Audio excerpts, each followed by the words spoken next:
Hey, it's Foot Cream, and today is a special day. We finally have new strats in Minecraft Dungeons. A way to finally skip the Highblock Halls ambush has been discovered, as well as a new end of level skip for people who like being super fast, and I'm finally going to make a feather video because we don't have one. Okay, so Highblock Halls, what exactly did we find? So Exotic Panda usually finds weird stuff, and he did exactly what he does. He found that in current patch only, if you roll off of certain tiles in Highblock Halls, you can go through walls and out of bounds, skipping checkpoints, and you can walk all the way past the ambush and the underground section and teleport straight through the ground. So I'm going to be separating the skips into two different categories. One being skips that everyone should know, and the other skips should just be ones that only the top players should know because they're extremely rare to happen. Most of these skips are, I'd say 80% of the time you'll find these two skips, and you will almost never see the other two rare ones.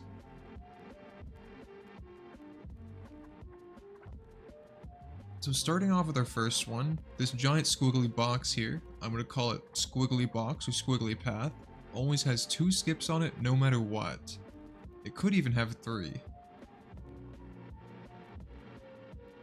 Yom has called this skip walkies, so it is now called walkies. So we are going to just walk along this ledge here, get our shadow parallel with this line, and then jump in this spot. It is very important that after you get to this spot, you have to walk towards the carpet and make sure you're in bounds.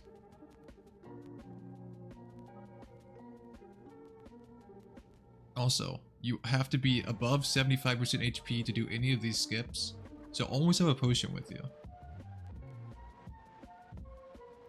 Each skip has 4 different orientations. It would be best to memorize all 4 of these since these are extremely common, but you don't have to, since if you get the squiggly path, there's often another skip or even 2 other skips that might even be easier for you. While all 4 layouts of the walkies is going by, I would like to say you should learn these extremely well, because these are extremely common. These do not rely on any other paths, unlike the next one.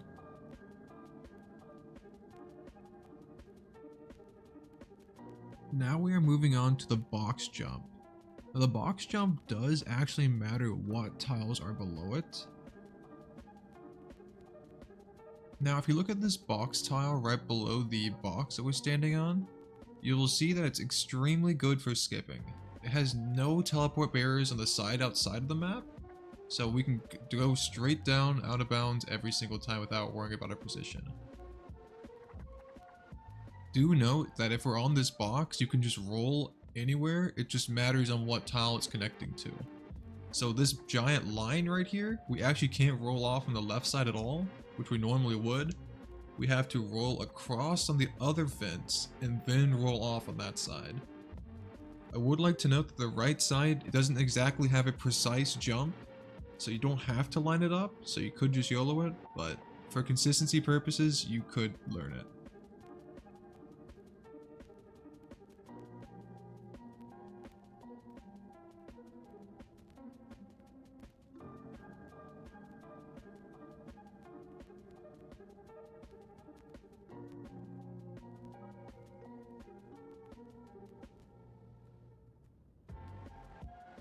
Now on to the other main tile that we skipped from.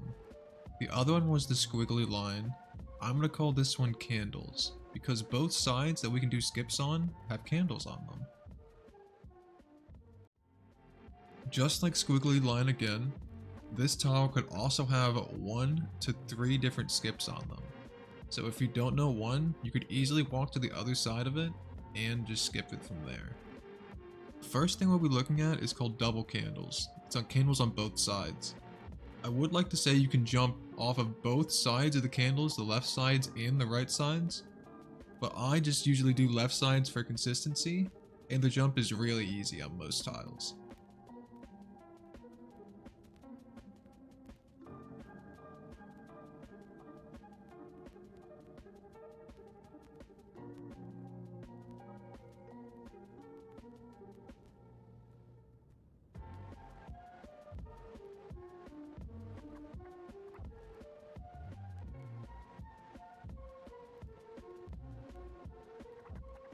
If you find that you're doing a setup perfectly right, but you're falling inside of the map, it's because of the ambush. You can roll from farther back, or sometimes if you're lucky, you can walk off the side and make it all the way to the bottom. But rolling farther back is also a good starting point.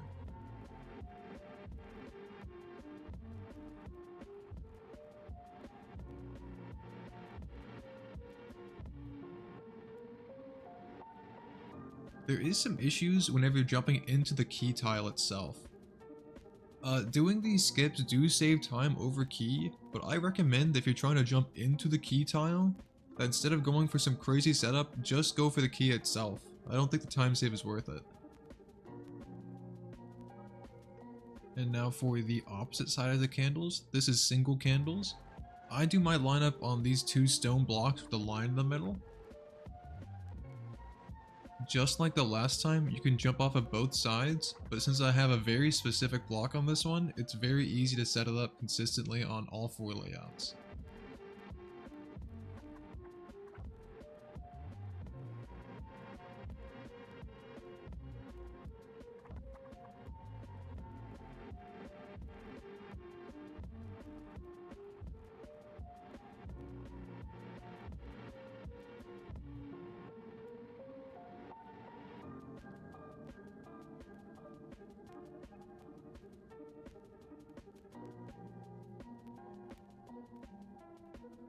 This one does have one really annoying jump though.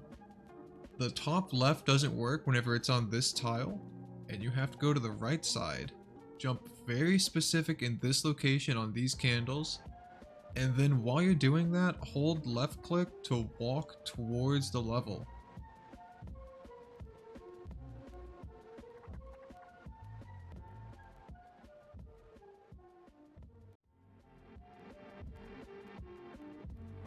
So I know I've just been jumping off of a few cliffs and just having a great time in this video, and I haven't been explaining many of the tiles you can jump into. So a lot of the annoying tiles are jumping into key. Jumping into key is very annoying, I recommend not doing it. Another annoying tile is the straight stretch one, it's just a giant line. Very specific setup, I recommend going to the other side unless you know it. There's two more things, I'll be drawing them on screen because I don't know how to describe them.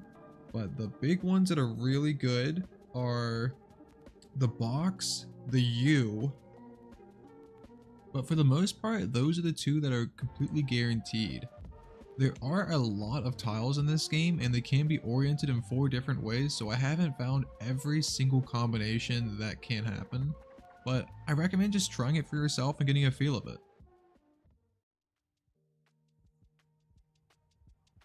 So that wraps up the easy section.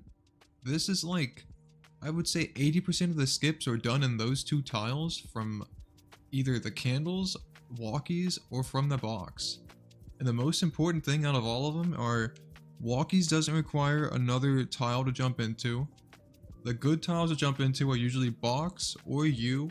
The line makes things really complicated. The ambush tiles make things complicated, and jumping into the key makes things extremely complicated, and I avoid doing it unless you have a really good setup. So on to the harder and more annoying ones. This next one is what I'm going to be calling interior room. I don't really know what to call it. It is a box with a bunch of dots on the sides. So first things first with interior room, you don't always know what side to jump off of. Sometimes it's left, sometimes it's right. You really can't see it from the visual, but you can just jump off of either side. You kind of just have to go for it. And it could be extremely fast. In a clip here, you can go straight from spawn to the bottom of the map almost instantaneously. But this also has a lot of nuance to it. You have to walk across half of it while walking one single block a lot of the time, or else you'll be teleported back. It's really annoying. And there's also some other blocks that you can just fall straight through and go straight under the map instantaneously as well, whenever you can on other tiles, so it's kind of a lot to learn. I don't understand it, and I've been doing this for like the last 2 days.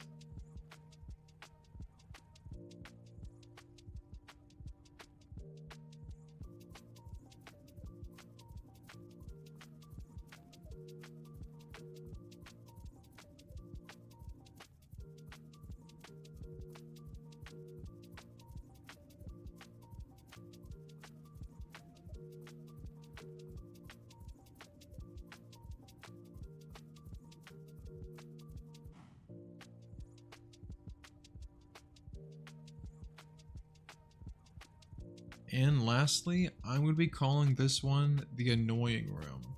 The annoying room has two different spots to skip from, and from the long bridge all the way to the top. The top is where most skips happen. Now, this one is the most annoying because look at how precise this invisible block is. Look at the arrow going through the block. You have one block to jump into, and you can't jump through the block because then a teleport barrier will hit you. You have to bank shot off the block so you don't get teleported back up. So you can either do a backflip onto this block, or in more videos you'll see I just walk up to it. I line my shadow up here, I jump off of here, and I bank shot into there.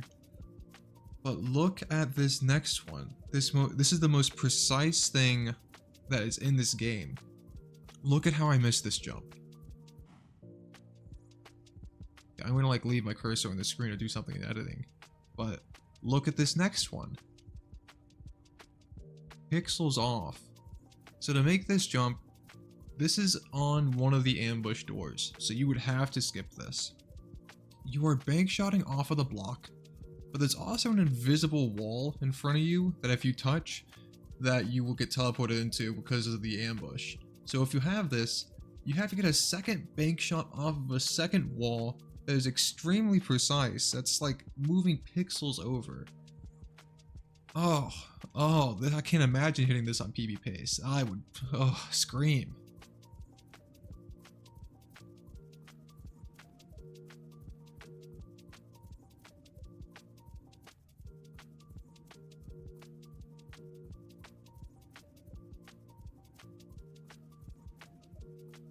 I would like to note something with this tile. You do need another tile beside of it because the teleport barrier is right on the edge of what you're bank shotting onto, so you can't bank shot into nothingness. So this is the bridge of the annoying room. The bridge usually doesn't have too many skips. You can skip into the box in the U-shape room, and that's usually about it. I've only seen this used like 2 times, and there's been other skips every single time that this has been shown, but it is an option. And lastly, I almost forgot, this one goes back to the candle room. The candle room normally just has 2 ends to it that you can skip from, but there is a third skip. This third skip is what I'm just calling rare because I've only seen it a few times you had to do it, but I will be showing it off here. It's not very consistent, and the blocks have to be almost perfect that you're skipping into, but it is an option.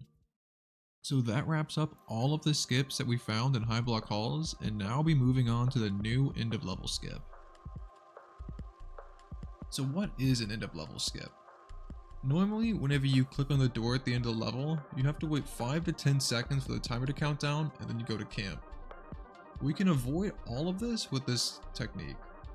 So you can press escape and hover over exit to camp, and every single time you press escape, you never have to hover over it, it saves its position.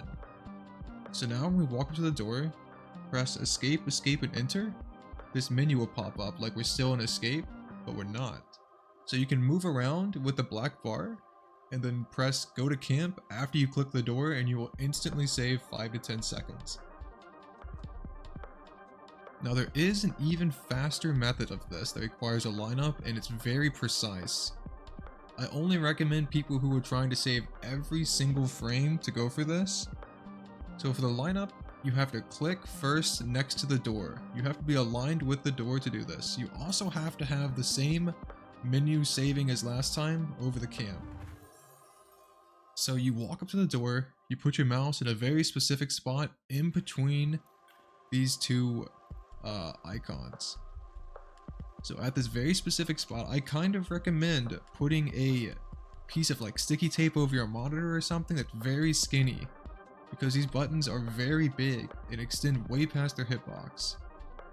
So once you line that up, you press, again like last time, escape, escape, enter very quickly, but with this setup, you also have to click left click and enter again to immediately go to camp and close the icon. And this is what it looks like if it's done really fast.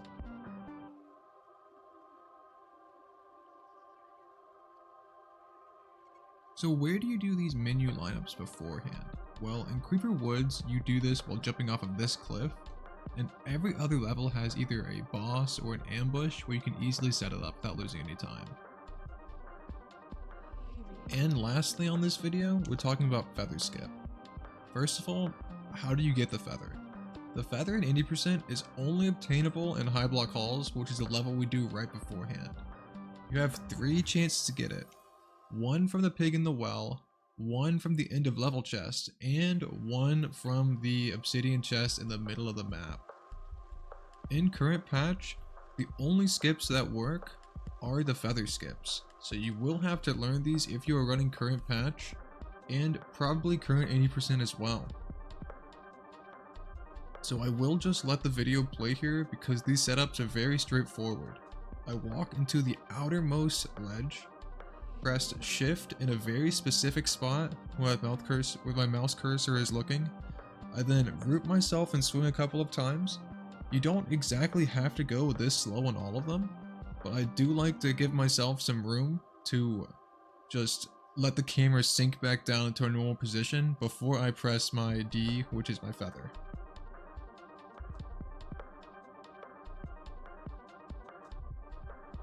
Lastly, I do know that you can do this much faster without any setup just by rolling off of here and pressing D immediately. But I have had a lot of issues with this. I recommend just doing the setup even if you can consistently, quote unquote, hit it every single time.